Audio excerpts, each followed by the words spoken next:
Got out garden. Hey y'all, it's Desiree. I'm Daryl. And we are Got Out, Got In. And today we're talking about things that we do and do not miss from the United States. Now, for context, we just came back from spending 1 month in North Carolina after having lived in Mexico for a year straight. We did not visit home at all during that year. I had 1 day. It doesn't count. It was a quick in and out family emergency. Me and Avery have not been home in over a year. But anyway, one of the things that I mentioned in that video is that it took me being in Mexico for a year, then going back home to realize that I really do like living here. There are a lot of good and bad things in both countries, of course, but there are a lot of things that made us say, wow, I do not miss this at all. And there are things that make us say, wow, I wish that we had this here. Sure. So I will start. The first thing that I do not miss about living in the United States is car maintenance. I feel like outside of major metropolitan areas like New York, cars are absolutely necessary. I feel like New York is probably the only city that you can really get around seamlessly without having a car. I feel like a lot of big cities do have good public transportation, better than North Carolina, but still it just makes your life so much easier. In New York, I feel like it might be almost a hindrance to have a car sometimes because you got to worry about parking and stuff like that. I've never lived this life. I'm just an observer from the outside looking in. But one thing I do know is that you do need a car in North Carolina. It doesn't matter what city you live. You could live in Charlotte, you could live in Durham, you could live in Raleigh, you could live in Cary. You need a car. Like, can you get around? Absolutely, there is public transportation, but it is incredibly inconvenient. So if you're living in those places, you have to have a car. I don't miss owning a car at all. Now, technically, on paper, we still do own a car. We paid off our Honda before we left. It was a little Honda Civic that we had. I got it right after I graduated from college. And so we figured before we left, it doesn't make sense to sell this car. It's already paid off, so we can just use it whenever we come home on our trips. So we don't have to really worry about borrowing a car or renting a car. God knows that's expensive. So we just left it at my dad's house. And that car, although it still runs, it still got some kinks that go along with it. So one day I was leaving the grocery store and the steering wheel locked up on me, and I was like, oh my God. Now, did I figure it out? Absolutely. But still, it just reminded me, I don't miss owning a car. I would much rather hop in the back of somebody else's, get an Uber or a Didi or walk. Yes, I missed walking here. I mean, we walk on average 4 miles a day, or at least weekdays. Minimum. Weekdays we do 4 miles without trying. Seriously, without trying. Usually I average 6 miles a day. Just because I'm always moving, I'm always out, I'm going to the gym, I'm going to the grocery store, I'm going to the cafe. And so being home and being so sedentary, I was really like, oh my gosh, I'm gonna gain weight here. Now, thankfully I didn't because I minded what I ate and drank, but it's still like I gained 1 pound when I was home. But I was like, I need to be out walking because I've gotten accustomed to walking everywhere, any chance I get. And so that was something that I'll say, like, in tandem with the not having a car here, also being able to walk. Like, that is something that we're naturally made to do, and sitting down all day is not good for our bodies. And I felt it, right? Even though I didn't gain that weight, I still felt like I wasn't as active. I wasn't as just in tune with being outside because I'm in the crib all day on a computer, and it reminded me that I do not enjoy or appreciate that. Yeah, I think here in Mexico City, at least in our neighborhood, walking is just a part of everyday life. If you want to go anywhere, you're probably going to be walking. But in North Carolina, hopping in a car is a part of everyday life. And it's so easy just to stay in the house, especially if you don't really have anywhere to go.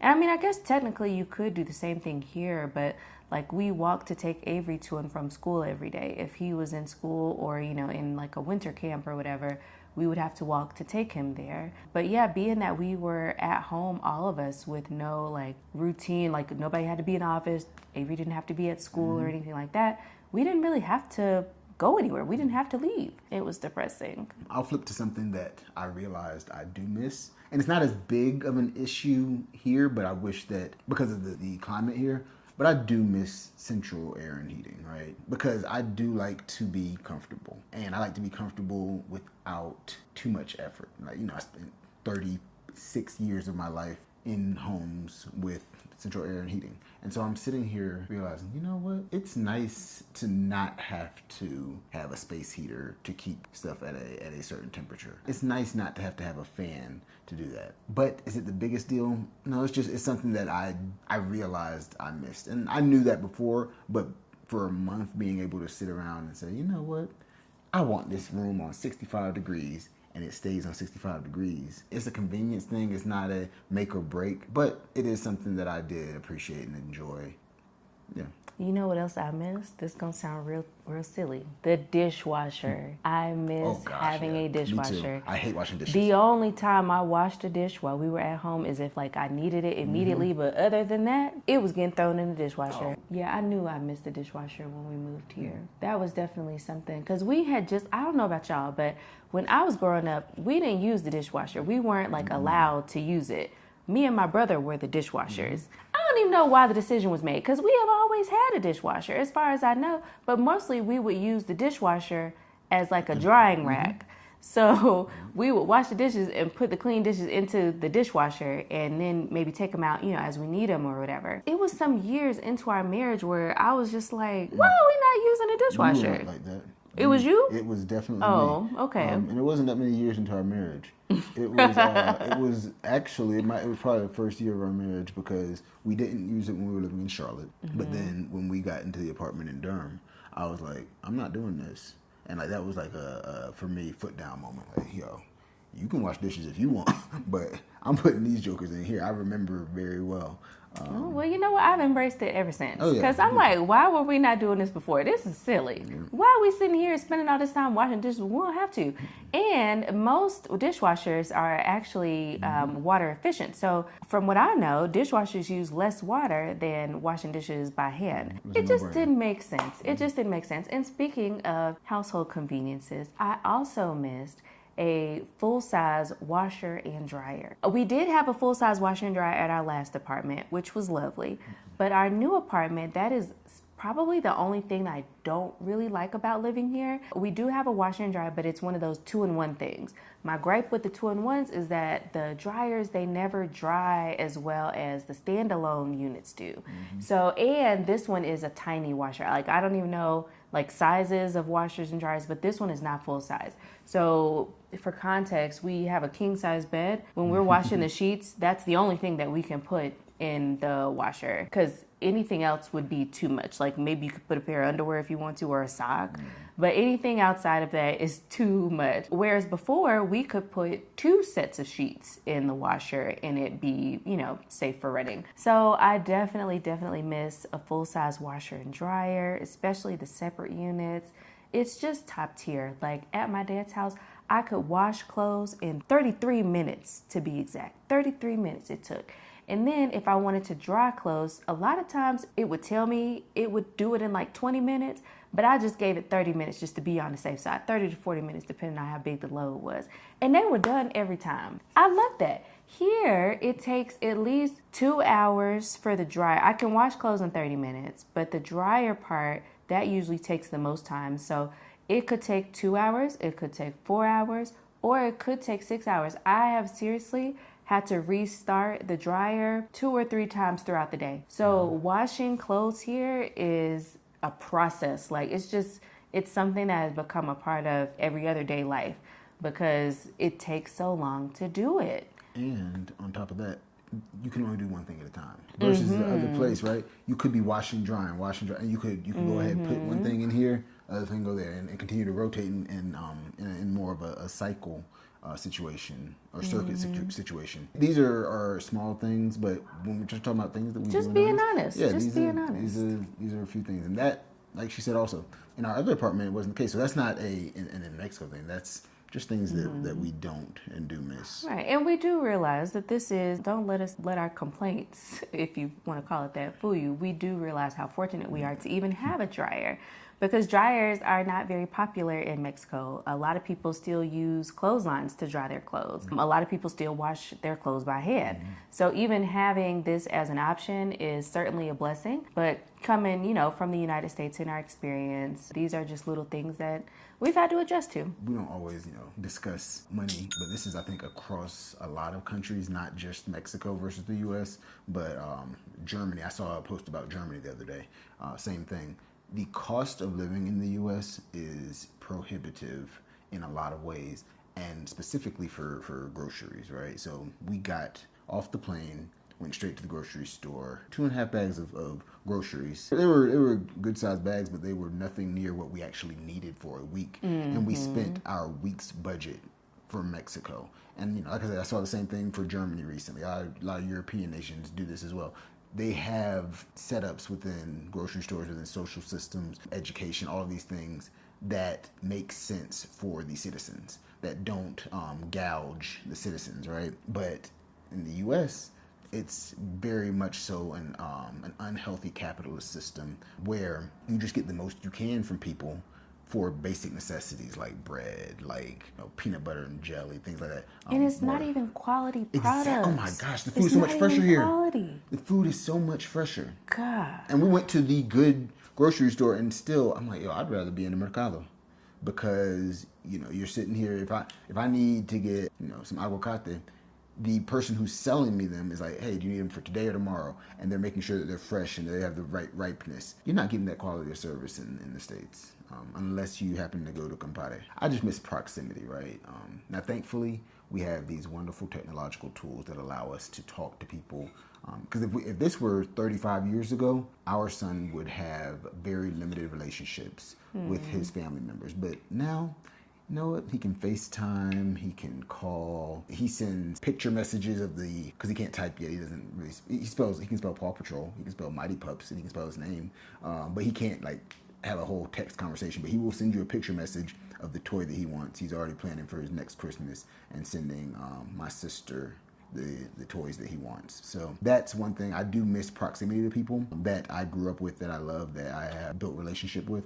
But also, we live in a time where we get to talk to these people every day if we want to. And so while I miss that, I'm also grateful for the fact that we are still close to them in a lot of ways. And speaking of proximity, one of the other things that I do not miss about living in North Carolina or in the U.S. is just, like he said, proximity, but as far as getting or access to things. For example, I mentioned, I think this was in the last video, if I want to go to the grocery store while we were staying with my dad in North Carolina, it took me maybe about 7 minutes or something like that to get there. Great point. And I want you to go a little deeper. Talk about getting ready, getting in the car, the time that it takes. So let's talk about having a child. It's different, right? Yeah. 7 minutes to drive, but what does it look like to get out of the door into the store? Yeah, I exhausted. Yeah, getting him in a car. That's a 2-minute process. Trying to get him dressed to get in the car. Arguing with him about it. I want to sit like this. There's the ghetto. That was really annoying. And then if you want to do anything, you have to drive to get there, and everything is just so spaced out. Especially coming from our neighborhood, we have museums that we can walk to, multiple museums that are, just maybe a less than a 10-minute walk away from where we live. We have walking trails so that you can get to places a little bit easier. Everything is not so spaced out. So, you've got your grocery stores, you've got a mercado down the street. On the weekend, you've got the tianguis that you can walk to, which is maybe a little bit further, 15, 20-minute walk or something like that. I can't walk to nothing in North Carolina at my dad's house. No. Nothing. I mean, unless I want to walk to another neighborhood, it's all residential. There's nothing. There's no gas station. There's no convenience store that I could walk to. There is nothing. And that's the case for a lot of neighborhoods in North Carolina, unless you're living in a downtown area, which is also ridiculously expensive. There's nothing, and if you're going to walk there, it's unsafe to walk there. Exactly. So it's not set up to be able to walk around because they want you to be driving in a car. So there are no sidewalks. That's what we mean by that. There are no sidewalks. There are no walking trails. It's just very inconvenient to walk anywhere. One last thing that I did not miss about being in Mexico that I did appreciate about the U.S., and this is just kind of a break thing. I think in the last video we were talking about not having to thinking multiple languages or anything like that. You got to break from it. While I love my folks here. Mexican culture has been extremely warm, extremely embracing. It was nice to know that if I was getting up with someone, there was a specific time frame around it. If I'm going to somebody's house, I know that I will not be being rude if I leave after an hour. Or after 2 hours. Here, it truly is, it's so familial that you will be spending 6-7 hours hanging out with your friends here.